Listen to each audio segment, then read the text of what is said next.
आप सभी का फिर से स्वागत है। पिछले लेक्चर्स में हमने क्या किया था कि हमने देखा था कि किसी भी कर्व का अगर हम टेंजेंट निकालने की कोशिश करते हैं तो वहाँ पे एक लिमिट आती है, उसे स्लोप ऑफ टेंजेंट हमने कहा था। और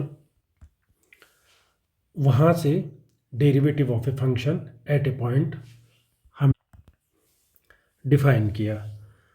और दूसरा तरीका भी हमने देखा जहाँ पर हमें किसी पार्टिकल की वेलोसिटी निकालनी थी। आज हम कुछ और तरीके देखेंगे कहाँ कहाँ ये डेरिवेटिव यूज होता है, और इस लेक्चर में हम और अलग अलग तरीक़ों से डेरिवेटिव को देखने की कोशिश करेंगे। सबसे पहले जनरल तरीका देखने की हम कोशिश करेंगे। उससे पहले मैं कुछ फंक्शंस आप लोगों के सामने इंट्रोड्यूस करना चाहता हूँ। ये फंक्शन बहुत हेल्पफुल होते हैं, इन्हें बोलते हैं हाइपरबोलिक फंक्शन।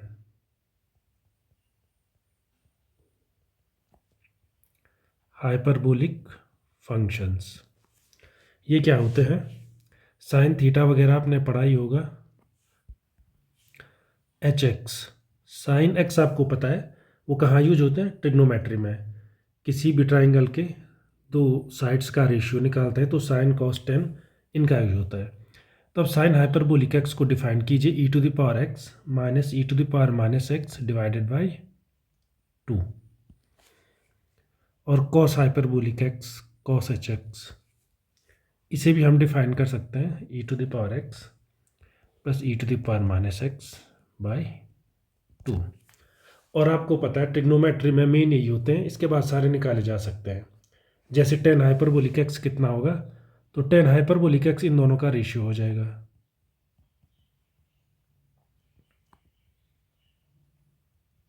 इतना। और कॉसेक कितना होगा? 1/sin। सेक कितना होगा? 1/cos। कॉट कितना होगा? 1/10। तो ये बहुत इंपॉर्टेंट फंक्शन है। पर यहाँ पे आगे बढ़ने से पहले एक क्वेश्चन आता है कि यूज कहाँ होते हैं, क्योंकि साइन कॉस टेंजेंट ये सारे यूज किए हमने। जैसे टेंजेंट क्या होता है? किसी लाइन का स्लोप भी बताता है। और साइन कॉस कहाँ होते हैं? वो ट्राइंगल के दो साइड के रेशियो होते हैं।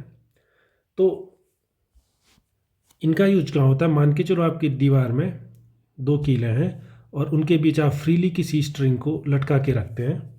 कोई भी, मान के चलो कोई धागा है आपके पास, कोई चेन है जो फ्री है, एकदम आइडियल कंडीशन में है, जिस पे हवा का रेसिस्टेंस वगैरह कुछ काम ना करे। तो जो ये इक्वेशन बनती है ये कैटेनरी की बनती है। और कैटेनरी की इक्वेशन होती है y equal to c cos hyperbolic x by c. वैसे ब्रैकेट पहले लगाना गलत है, ऐसे लिखना ठीक है, सी कॉस हाइपरबोलिक एक्स बाई सी। और कैटेनरी आप समझ गए हैं, दो पॉइंट है आपकी दीवार पे, कोई भी दो पॉइंट है, उनके बीच एक कोई भी धागा बांध लीजिए तो उसकी इक्वेशन ही होगी हमेशा, और इसी को कैटेनरी कहते हैं। अगले सालों में आप इस पे पूरा चैप्टर पढ़ने वाले हो, कैटेनरी पे बहुत कुछ पढ़ोगे आप, ठीक है। जैसे कोई बच्चा पतंग उड़ा रहा है तो वो भी एक कैटेनरी ही बनता है। किसी बच्चे के हाथ पे पतंग जो बहुत ऊंचाई पे उड़ रही है तो वो भी कैटेनरी ही बनता है। और ऐसे हाइपरबोलिक फंक्शन और जगह भी यूज होते हैं। एक एग्जांपल और दे देता हूँ मैं। जो समुद्र में उठने वाली लहर होती हैं, ओशियन वेव्स, उन्हें ओशियन वेव्स कह लो, तो उसकी जो स्पीड होती है वी को आप D S by D T भी लिख सकते हैं, क्योंकि मैंने पहले डिफाइन किया हुआ है D S by D T मतलब वेलोसिटी। तो उनकी वेलोसिटी की जो इक्वेशन होती है वो होती है square root of small G capital L divided by 2 pi 10 hyperbolic, और अब ब्रैकेट लगेगा 2 पाई डी बाई एल। जैसे यहाँ पे अगर आप लगाना चाहें तो ऐसे लगेगा, एक्स बाई सी हाइपरबोलिक है वो। ये इक्वेशन होती है। इसमें कुछ अननोन टर्म्स हैं, कुछ नोन टर्म्स हैं।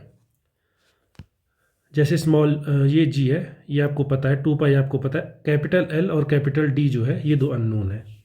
तो आप ये मान के चलिए सरफेस है, किसी भी समुद्र की सरफेस ही है, और ये गहराई है उसकी। तो कैसे चलती हैं वेव्स? थोड़ा मैंने फिगर बनाने की कोशिश किया, तो कुछ कुछ ऐसे चलती है। तो कुल डिस्टेंस कितनी है उसे डी बोल दीजिए आप, गहराई। किसी पॉइंट पे समुद्र की गहराई पे डिपेंड करता है ये।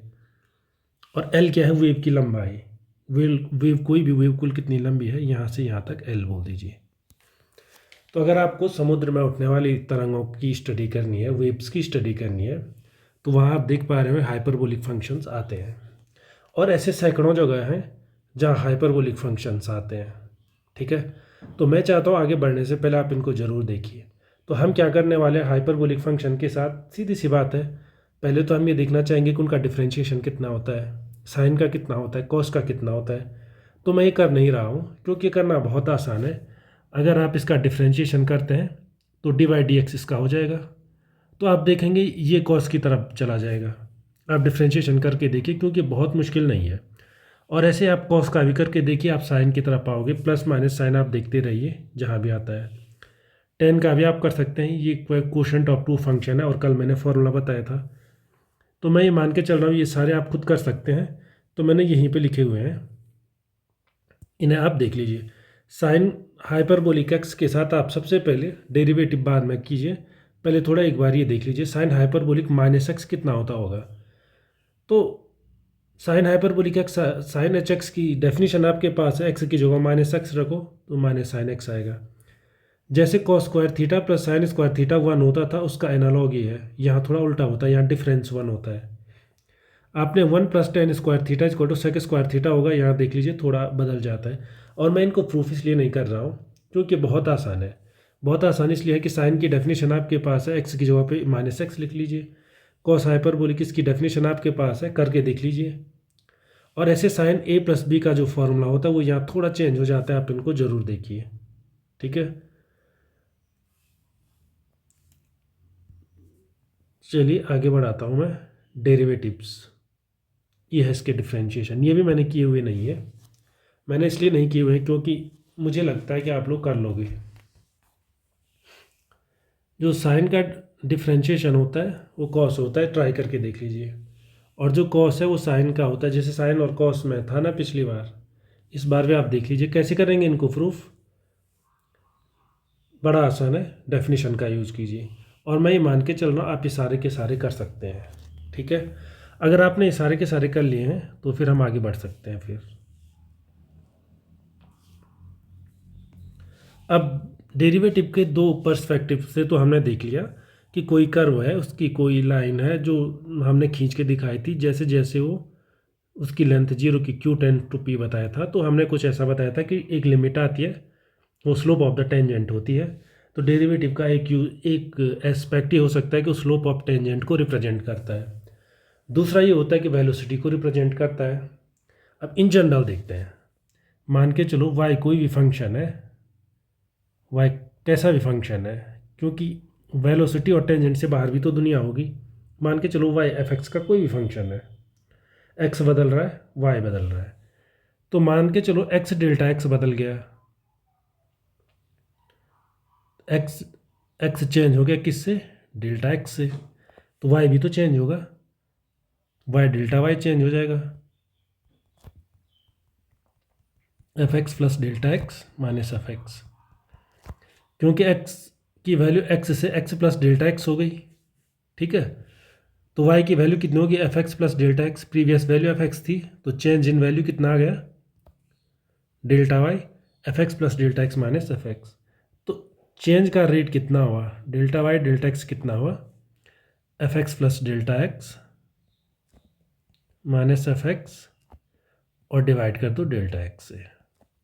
ठीक है, ये एवरेज चेंज हो गया, delta Y divided by delta X average change हो गया इस डेल्टा एक्स के इंटरवल में। डेल्टा एक्स इंटरवल कितना भी हो सकता है, पर मान के चलिए ये बहुत ज़्यादा छोटा हो गया, limit delta X tends to zero, तो इसी को हम कहते हैं फिर limit delta X tends to zero. इसी को हम कहते हैं डिफ्रेंशिएशन, जो आपने पहले भी पढ़ा होगा, डेरिवेटिव ऑफ एफ एक्स।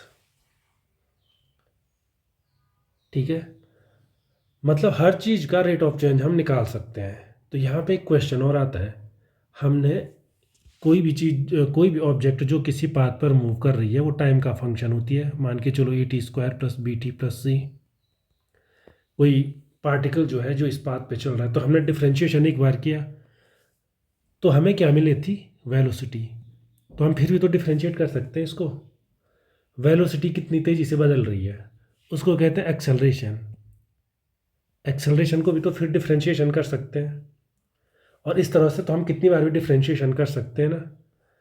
तो आंसर है यस, कोई भी फंक्शन अगर डिफ्रेंशिएबल लगातार है तो आप कर सकते हैं। उसी को हम कहते हैं सक्सेसिव डिफ्रेंशिएशन। डिफ्रेंशिएशन जो कि अगले चैप्टर में हम कवर करने वाले हैं। और यहीं से वास्तव में देखा जाए तो बीएससी का सिलेबस यहीं से शुरू होना चाहिए। बीएससी नहीं, चाहे इंजीनियरिंग मैथमेटिक्स हो, यहीं से स्टार्ट होना चाहिए, पुराना तो कवर ही रहता है। सक्सेसिव डिफ्रेंशिएशन पर हम अगले टॉपिक में बात करने वाले हैं। पहले हम ये देखते हैं कि जो मैंने अभी कहा ये होता कहाँ है। जैसे एक्स चेंज हो रहा है डेल्टा एक्स से, फंक्शन भी चेंज हो रहा है, हम उन दोनों का एवरेज वैल्यू ले रहे हैं। तो देखने की कोशिश करते हैं। सबसे पहला तो जो होता है वो फिज़िक्स में देखने की कोशिश करते हैं। फिज़िक्स में ऐसे कई चीज़ें हैं। फिज़िक्स उनमें से एक चीज़ मैं आपको बता चुका हूँ, वो चीज़ है वेलोसिटी। मान के चलो कोई भी पार्टिकल, जैसे मैंने यहाँ पे लिखा हुआ है एस, इसमें चल रहा है, ठीक है। तो आप देख सकते हैं कि अगर टाइम थोड़ा सा चेंज हो रहा है तो एस कितना चेंज हो रहा है, थोड़ा सा वो भी चेंज होगा। तो जो इस डिस्टेंस का था टाइम के साथ चेंज कितना हो जाएगा, D S by D T, delta S by delta T होगा। लेकिन हम बहुत छोटा कर लें तो वहाँ पे हमें क्या मिलती है, वेलोसिटी। और ऐसे एक्सेलरेशन में मिलता है। ये मैं शॉर्ट में लिख रहा हूँ क्योंकि इसे मैं पहले एक्सप्लेन कर चुका हूँ, ठीक है। आज जो अगला है वो केमिस्ट्री से स्टार्ट करते हैं। केमिस्ट्री आप लोगों ने पढ़ी होगी। जैसे मान के चलो एक ही क्वेश्चन है, 2H2 plus O2 equal to 2H2O। ऐसी कोई भी क्वेश्चन हो सकती है, capital A plus capital B equal to capital C, कोई भी क्वेश्चन है। तो मान के चलो केमिस्ट्री में क्या है, एक ए और बी जो है उनकी रिएक्शन हो रही है और कैपिटल सी बन रहा है। तो यहाँ पे कुछ टर्म्स होते हैं जिन्हें आप केमिस्ट्री में यूज करते हैं। एक टर्म होता है कंसंट्रेशन। कंसंट्रेशन कंसंट्रेशन मतलब मोल पर लीटर।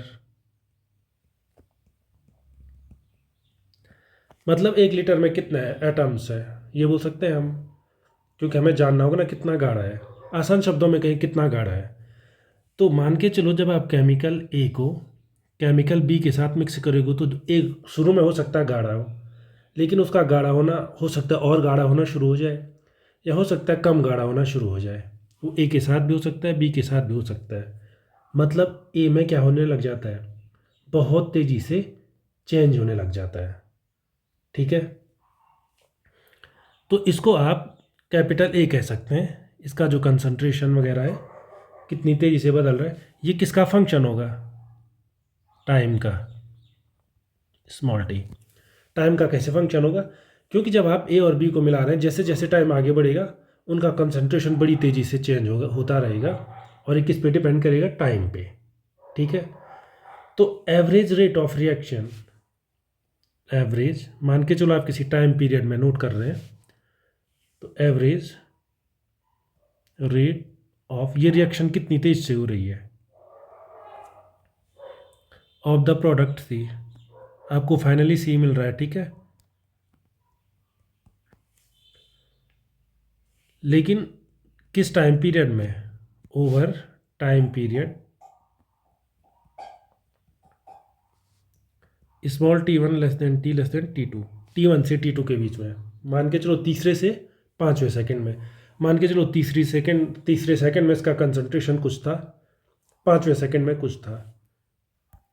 तो तीसरे और 5वें का आपको पता है, तो एवरेज कितना हुआ उसमें, उसको आप बोल सकते हैं delta C divided by delta T. कितना होगा,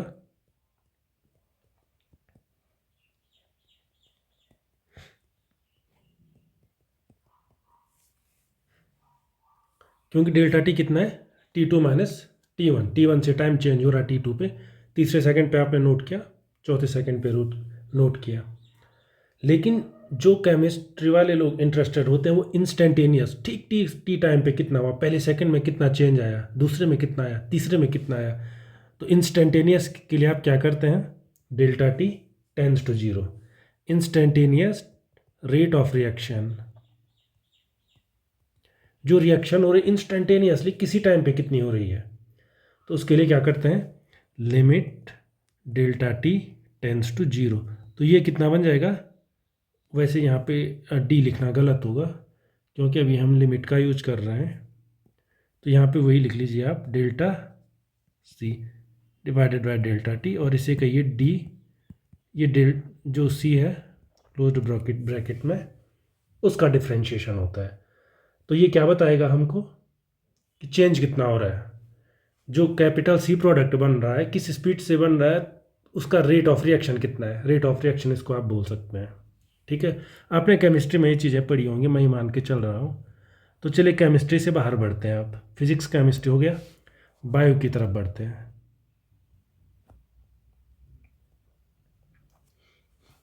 मान के चलिए किसी भी कहीं पे भी नंबर ऑफ इंडिविजुअल्स n है, नंबर ऑफ इंडिविजुअल्स किसी एनिमल स्पीसीज में, जरूर नहीं एनिमल में हो, कहीं भी हो, इन एन एनिमल स्पीसीज, मान के चलो कहीं पे भी n नंबर के, मान के चलो चूहे हैं, किसी जगह पे n नंबर के चूहे हैं, तो ये फंक्शन किसका होता है, टाइम का होता है। क्योंकि मान के चलो कहीं किसी जगह पे आपने 100 चूहे रखे हुए थे, तो टाइम जैसे जैसे बढ़ता जाएगा, अगर उन्हें उनकी कंडीशन उनके साइड भी हो सकती हैं, फेवर में हो सकती हैं, हो सकता है उनके अगेंस्ट भी हो सकती हैं, तो हो सकता है उनकी संख्या बढ़ जाए, हो सकता है घट जाए, कुछ भी हो सकता है, सब कुछ पॉसिबल है, या हो सकता है कांस्टेंट रह जाए। तो उनकी में ग्रोथ कितना होगा किसी टाइम इंटरवल में, जिसको कि आप डेल्टा टी बोल सकते हैं। ठीक है, तो एवरेज ग्रोथ कितनी होगी, एवरेज रेट ऑफ ग्रोथ,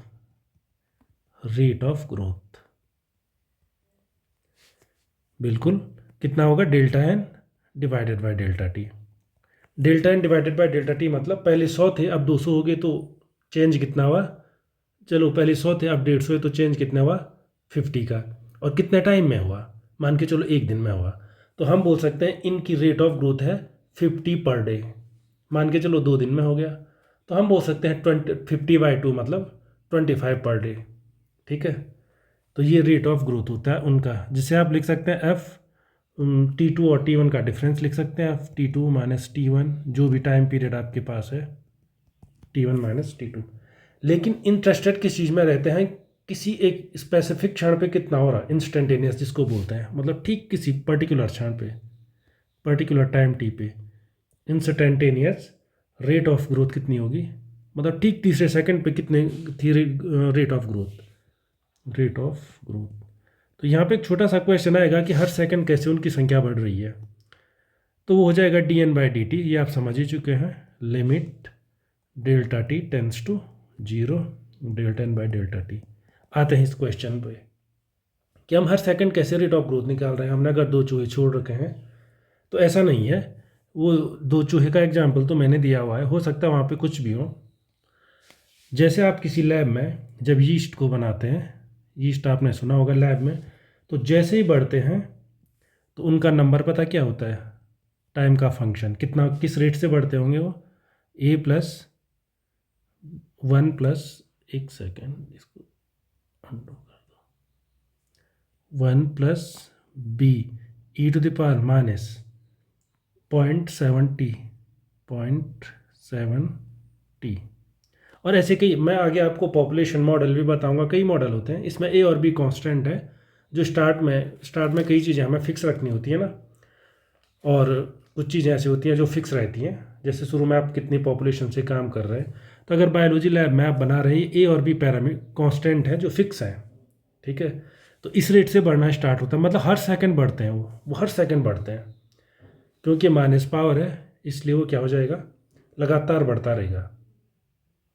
बाद में आप इन्हें पॉपुलेशन पे भी यूज करेंगे, उन्हें हम पॉपुलेशन मॉडल बोलते हैं, लॉजिस्टिक मॉडल पे भी आप यूज करेंगे। तो अभी ये मान के चलो, जैसे ही आप लैब में यीस्ट पर रिएक्शन, उन यीस्ट पर किसी को स्टडी करनी है, बायोलॉजिस्ट को इस रेट से बढ़ना स्टार्ट हो जाते हैं। तो यहाँ पे मीनिंगफुल रहता है कि टी इक्वल टू 3 सेकेंड पे कितना चेंज हुआ, 5 सेकेंड पे कितना हुआ, क्योंकि टी का फंक्शन है, ये हर टी के लिए वैलिड होता है। तो इस तरह से बायोलॉजी में भी इस लिमिट का यूज होता है। चलिए, साइंस में बहुत हो गया, अब थोड़ा बाहर आते हैं इकोनॉमिक्स की तरफ।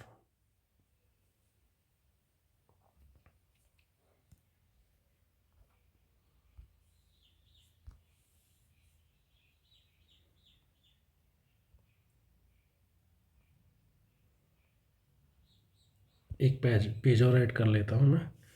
तो यहाँ तक हम पहुँच चुके हैं।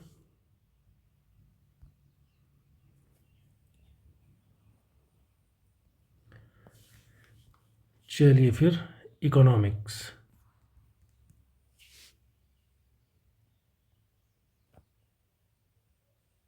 मान के चलो कोई कंपनी किसी चीज़ का प्रोडक्शन कर रही है, तो जो प्रोडक्शन हो रहा है तो उसमें कैपिटल CX लिख लो। एक्स एक्स मैं इसलिए लिख रहा हूँ क्योंकि एक्स का फंक्शन होगा। मान के चलो टोटल कॉस्ट है ये, टोटल कॉस्ट ऑफ किसी, टोटल कॉस्ट जो भी वो प्रोडक्शन कर रही है, total cost that A company incurs in producing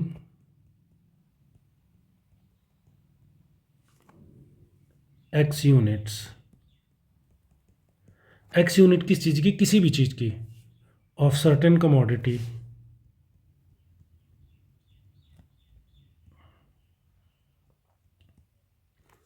मान के चलो कोई कंपनी ऐसी है कि जो बोतल बनाती है, बॉटल्स, या कोई कंपनी हो सकता है कि बॉटल्स ना बना के पटाखे बनाती हो, या आजकल दिवाली है तो पटाखे बनाती हो, या कुछ और बनाती हो, कुछ भी बना सकती है कंपनी, कुछ तो बनाती है। तो जब वो एक्स यूनिट बनाती है तो उसका कोई ना कोई कॉस्ट तो होगा ना, cost that A company incurs in producing. जब एक्स यूनिट बनाना है उससे कुछ न कुछ तो कॉस्ट लगेगा ना उसका, तो उसको CX कह दीजिए। ठीक है, तो हम इंटरेस्टेड किस चीज़ में है, कॉस्ट फंक्शन में। कॉस्ट फंक्शन क्या है, मान के चलो आपने जो प्रोडक्शन है वो बदल दिया। अभी मान के चलो आप 100 पर डे बना रहे थे, 100 की जगह आपने 150 बनाना शुरू कर दिए, या घटा के 50 बनाना शुरू कर दिए। ये मैं केवल एग्जाम्पल के लिए बोल रहा हूँ। तो अब क्या हो जाता है, एक्स जैसे ही आप चेंज करोगे कॉस्ट फंक्शन भी चेंज होगा। तो एवरेज रेट ऑफ ये कितना आ जाता है, मान के चलो आपने X1 से X2 तक कर दिया, एक्स में चेंज हो गया, तो average rate of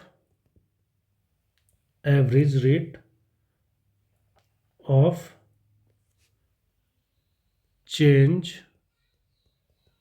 in CX, cost function जो भी आप बोले,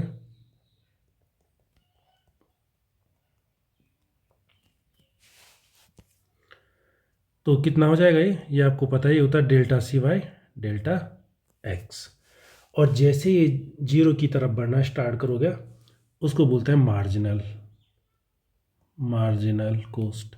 तो इकोनॉमी वाले इसको यूज करते हैं। मार्जिनल कॉस्ट क्या होती है, limit delta X tends to 0, delta C by delta X equal to d of capital C, d of capital C। इसको इकोनॉमिक्स की भाषा में मार्जिनल कॉस्ट कहते हैं, और वो बहुत ज़्यादा इंटरेस्टेड रहते हैं मार्जिनल कॉस्ट को निकालने में। यहाँ पे dt नहीं, यहाँ पे dx होना चाहिए क्योंकि x का वो है। अभी आपके मन में क्वेश्चन हो रहा है ये मार्जिनल कॉस्ट होता क्या है, तो उसे आप ऐसे में समझिए। मान के चलिए केवल समझने के लिए, जो डेल्टा x है उसको 1 ले लीजिए, मतलब प्रोडक्शन आपने 1 से बदल दिया। x क्या है, नंबर ऑफ जो भी आप प्रोड्यूस कर रहे हैं, यहाँ पे लिखा हुआ है ना कितने यूनिट आप प्रोड्यूस कर रहे हैं, x यूनिट। तो मान के चलिए पहले 100 थी, आपने 101 यूनिट कर ली। ठीक है, और n आप बहुत बढ़ा लीजिए। क्यों बहुत बड़ा क्यों ले लीजिए, मैं लिख लेता हूँ यहाँ पे, रीजन में लिख लेता हूँ, so that delta x is small. क्योंकि आपने पता है डिफ्रेंशिएशन में जो ये डेल्टा एक्स है, इसका delta X tends to zero होता है, मतलब बहुत छोटा होता है। तो डेल्टा एक्स बहुत छोटा है, पर मैंने तो डेल्टा एक्स 1 ले लिया, वो तो 10 टू जीरो नहीं है। तो डेल्टा एक्स को हम जीरो को 10 नहीं करा सकते हैं। हम किसी जिस चीज़ की स्टडी करें उसको बहुत बड़ा कर लेते हैं, जिससे उसके कंपैरिजन में डेल्टा एक्स छोटा हो जाए।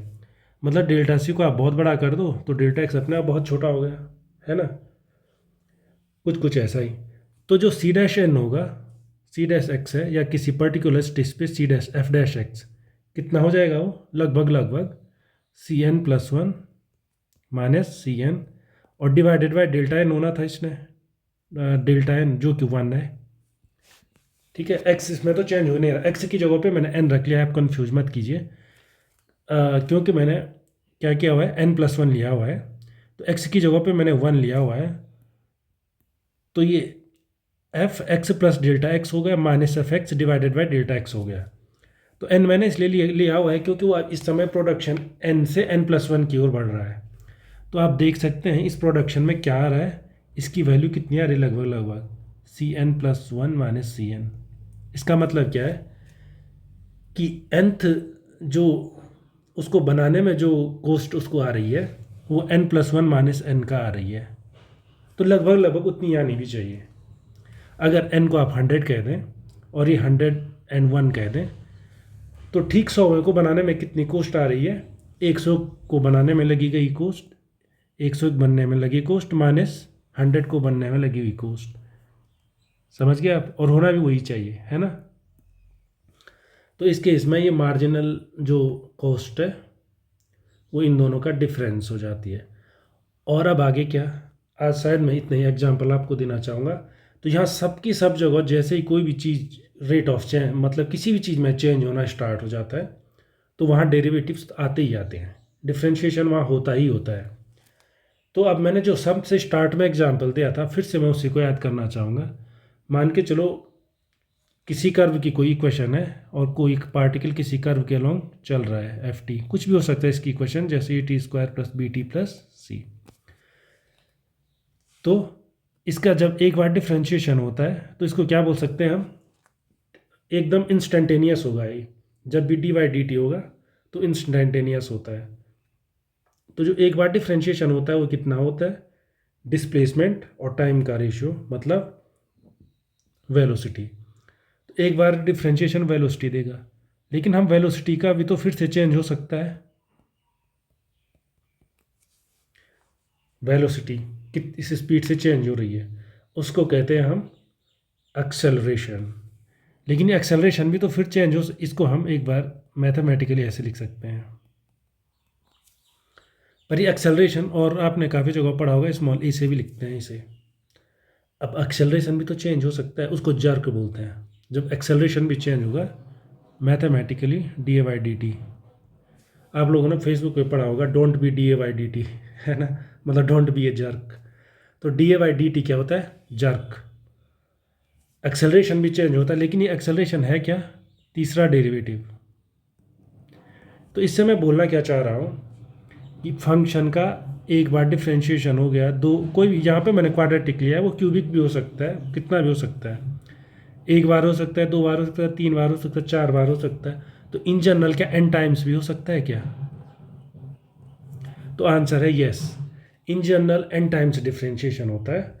और जो बीएससी फर्स्ट ईयर का मेरे हिसाब से फर्स्ट चैप्टर है वो यहीं से स्टार्ट होता है, उसका नाम है सक्सेसिव डिफ्रेंशिएशन, जिसमें हम क्या पढ़ेंगे, किसी भी फंक्शन को सीधे n टाइम डिफ्रेंशिएट करना और लगातार डिफ्रेंशिएट, सक्सेसिव मतलब एक के बाद एक, एक के बाद एक, एक के बाद एक, उसे लगातार डिफ्रेंशिएट करना। तो मेरे हिसाब से जो डिफ्रेंशिएशन का सेक्शन है मैंने पूरा कर दिया है। मैं आपसे रिक्वेस्ट करूंगा कि जो एक्सरसाइजेज मैंने दी थी उन्हें ज़रूर कीजिए आप, और डिफ्रेंशिएबिलिटी वगैरह टेस्ट करने की सारी कंडीशंस मैंने आपको बताई। और अगर कोई क्वेश्चन नहीं होता उसे कमेंट में लिख लीजिए, मैं उसे सॉल्व करने की कोशिश करूँगा। तो अगला लेक्चर हम करेंगे, तो स्टार्ट ही कहाँ से करेंगे, सक्सेसिव डिफ्रेंशिएशन से। कोई भी फंक्शन लेंगे हम और उसे कई बार डिफ्रेंशिएट करेंगे। Thank you.